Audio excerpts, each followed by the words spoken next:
Millions of supporters, billions of dollars, one whistle, one decision, one moment capable of changing football history forever. This wasn't simply about one referee, it was about the system behind the referee. What happens when one organization controls the June 27th, 2010, inside the Free State Stadium in Bloemfontein, 80,000 spectators watched a historic mistake unfold in real time. England trailed Germany 2-1 in a high-stakes World Cup knockout match. In the 38th minute, English midfielder Frank Lampard fired a looping, powerful shot from the edge of the penalty box. The ball struck the underside of the crossbar, bounced straight down, and landed nearly a yard behind the goal line before spinning back into the hands of German goalkeeper Manuel Neuer. To millions watching television screens worldwide, the goal was undeniable, but on the pitch, the scoreboard remained unchanged. Uruguayan referee Jorge Luis Larionda looked to his assistant, Mauricio Espinosa, who was running along the touchline. Caught out by the rapid speed of the play, neither official saw the ball cross the white line. They let play continue. The decision instantly broke England's momentum, paving the way for a devastating 4-1 German victory. The immediate public shock was deafening. How could an error of this scale occur at the absolute peak of the global game? Under the laws of the game, a goal requires the entire ball to cross the line. Lampard's shot did so by nearly a yard. Yet in 2010, football possessed no backup systems, no video review, no electronic tracking, and no second chances. Referees relied entirely on human sight. Following the match, England manager Fabio Capello called the moment a turning point, demanding immediate technological help for officials. Linesman Mauricio Espinosa confessed that the blistering speed of the ball simply caught him out. The public outcry became too loud for FIFA to ignore. Within days, President Sepp Blatter issued a public apology to the English Football Association. Admitting this ghost goal forced the governing body to finally explore goal line technology. The Bloemfontein incident became the ultimate catalyst. Within 2 years, the rulemakers approved electronic goal line systems, paving the way for the eventual rollout of VAR. But this structural tension between human limits and the rules of the game did not begin in 2010. It was a cycle of controversy that started long before the digital age. In the 101st minute of the 1966 World Cup final, England's Geoff Hurst struck a shot that hit the underside of the crossbar and bounced straight down. Swiss referee Gottfried Dienst consulted Soviet linesman Tofik Bakramov, who signaled that the ball had crossed the line. The goal was awarded. Decades of computer vision analysis suggest otherwise, indicating the ball never fully crossed. Under Law 2, this was a failure of human sight, where officials had to judge millisecond events with the naked eye.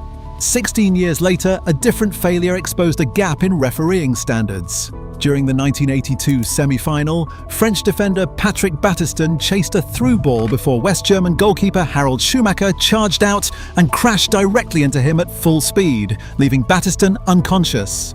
Dutch referee Charles Korver awarded a goal kick, declining to issue a card or award a penalty. Under the contemporary application of Law 12, the dangerous play went unpunished. These two moments proved that the limits of human officials took different forms. One was a question of optical perspective, the other was a failure of player protection, building an early case that the rulebook required technological support. In the heat of Mexico City in 1986, the limits of human officiating moved from optical errors to outright deception.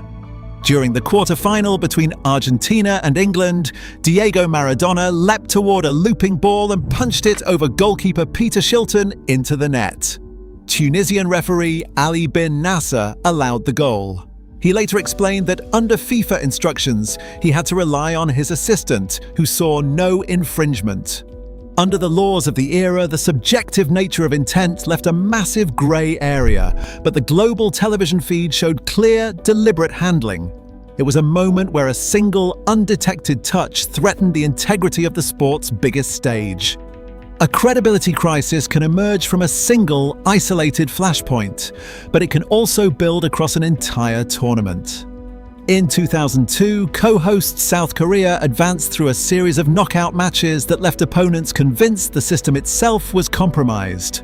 In the round of 16 against Italy, Ecuadorian referee Byron Moreno expelled Italian star Francesco Totti and disallowed a golden goal amid a flurry of highly disputed decisions. In the next round, Spain saw two legitimate goals ruled out by officials against the same co-hosts. Critics and international media cried foul, and the accumulating weight of these decisions sparked a global crisis of faith in FIFA's oversight. The game was growing too big and too valuable to be decided by unreviewable human choices.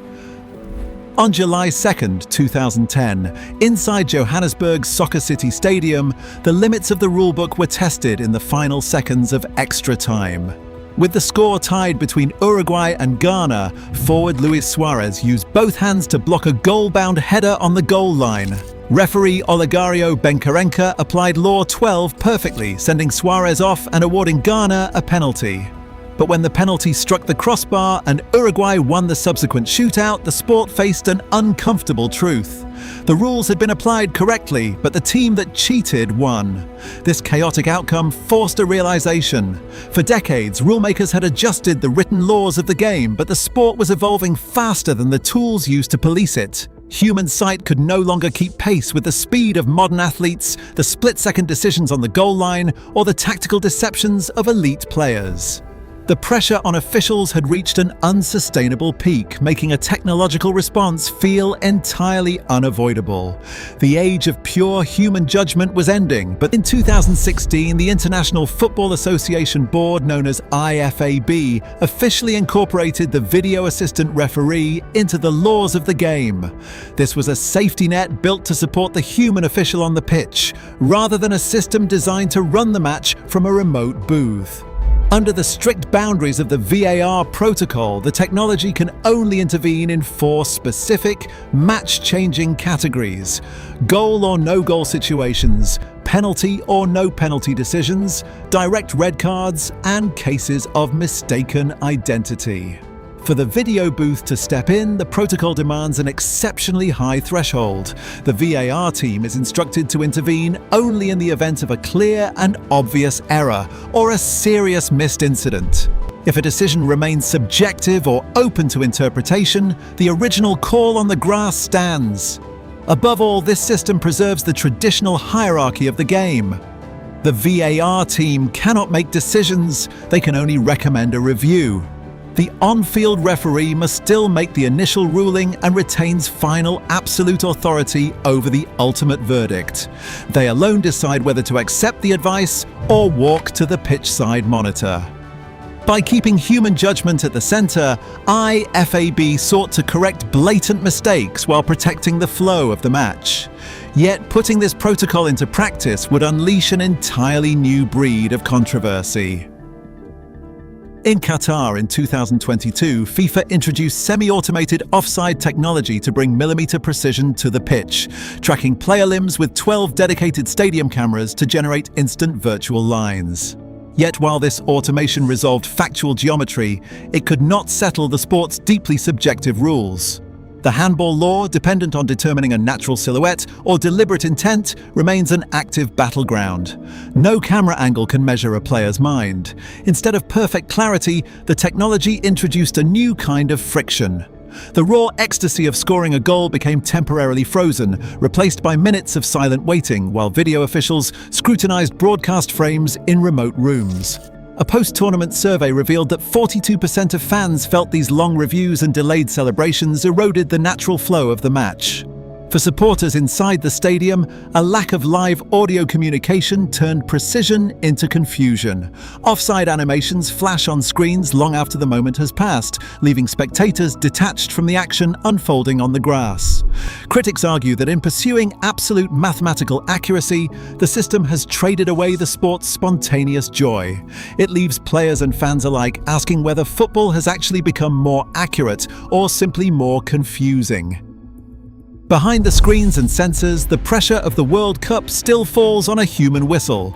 To reach this stage, officials must survive a rigorous 3-year scouting cycle. FIFA's referee committee evaluates candidates from all 6 confederations, selecting only the top 5% of elite performers. Candidates endure high-intensity interval tests, psychological stress simulations, and exhaustive technical video reviews. From established figures like Pierluigi Collina and Howard Webb to modern final referees like Simon Marciniak and history makers like Stephanie Frappart, the standards are unforgiving. Certified match assessors analyze every positioning decision and whistle in real time. This system is designed to eliminate human error before the tournament even begins, ensuring only those capable of absorbing immense global pressure ever step onto the grass. Once on the pitch, that pressure becomes immediate and highly structured. In the modern game, the on-field official is never truly alone, connected by a constant radio link to the VAR booth. Every word spoken is recorded, following a strict, standardized protocol to prevent misunderstanding. But outside their earpieces, the noise is deafening. Over 30 broadcast cameras track every blink and gesture, while millions of fans analyze slow-motion replays instantly on their phones. This scrutiny is magnified by deep cultural divides.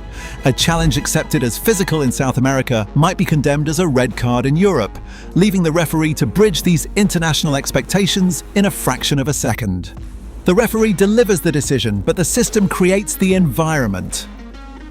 The pitch is the stage, but the true scale of the modern World Cup exists in the ledger. FIFA projects its commercial revenue for the current cycle will exceed $13 billion, with the tournament itself driving nearly $11 billion of that total.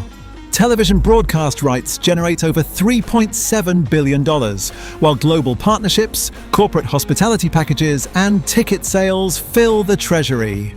This wealth is redistributed to national associations through prize money and initiatives like the Club Benefits Program, tying the financial survival of domestic football directly to FIFA's premier event.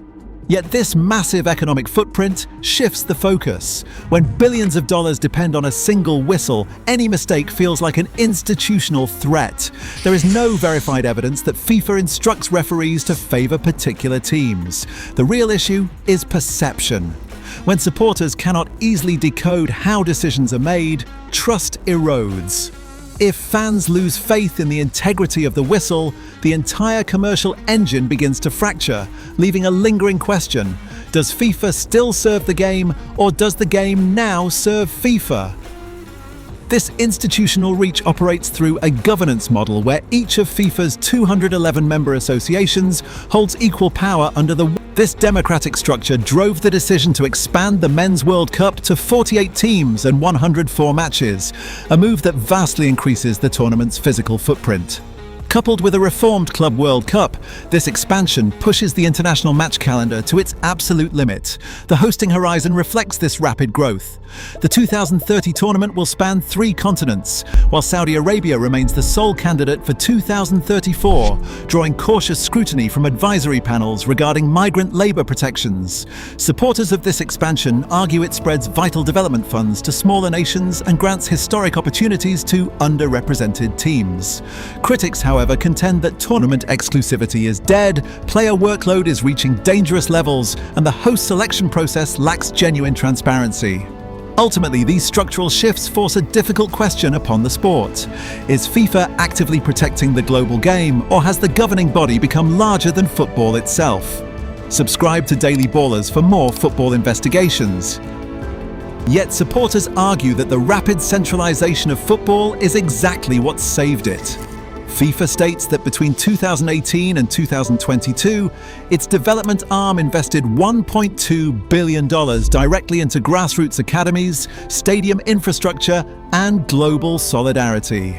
In women's football, this institutional power drove a major shift, doubling prize money between 2015 and 2019, and expanding the tournament's reach.